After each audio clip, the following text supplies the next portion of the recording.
বন্ধুরা, আজকে আমরা একটা এবিজি টেস্ট করব।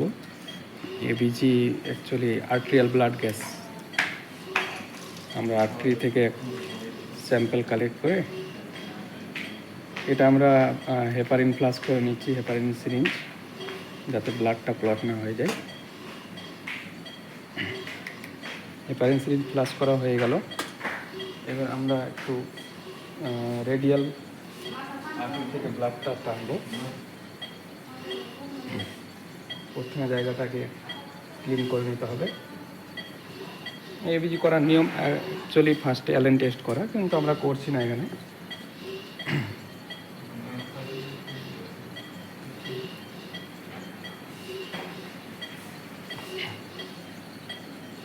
প্রথমে আমাদেরকে রেডিয়ালস আর্টারিটা ফিল করতে হবে ভালোভাবে।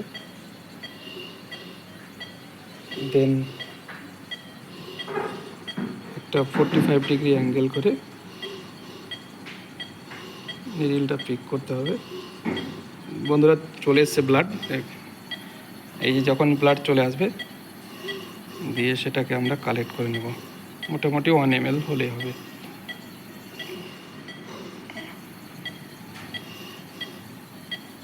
এটা হয়ে গেছে।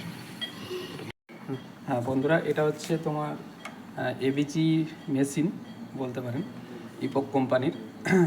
আমরা এখানে ব্লাড স্যাম্পলিংটা টেস্ট করব, তার জন্য আমাদের এটা ক্যাসেট দরকার। তো ফার্স্ট অফ অল ক্যাসেটটা ক্যালিব্রেশন করতে হবে। আমরা ক্যাসেটটা কেটে নিচ্ছি।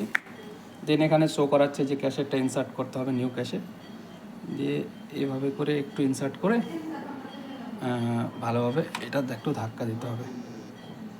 এটা হয়নি, আবার রিইনসার্ট করছি আমরা।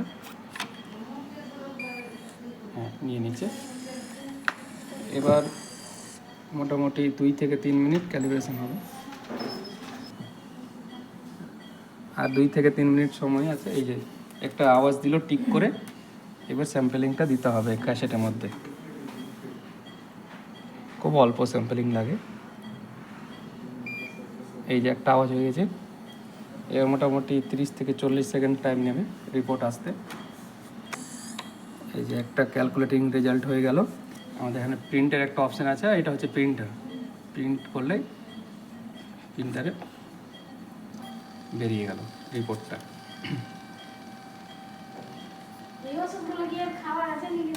থ্যাংক ইউ বন্ধুরা, সাথে থাকার জন্য।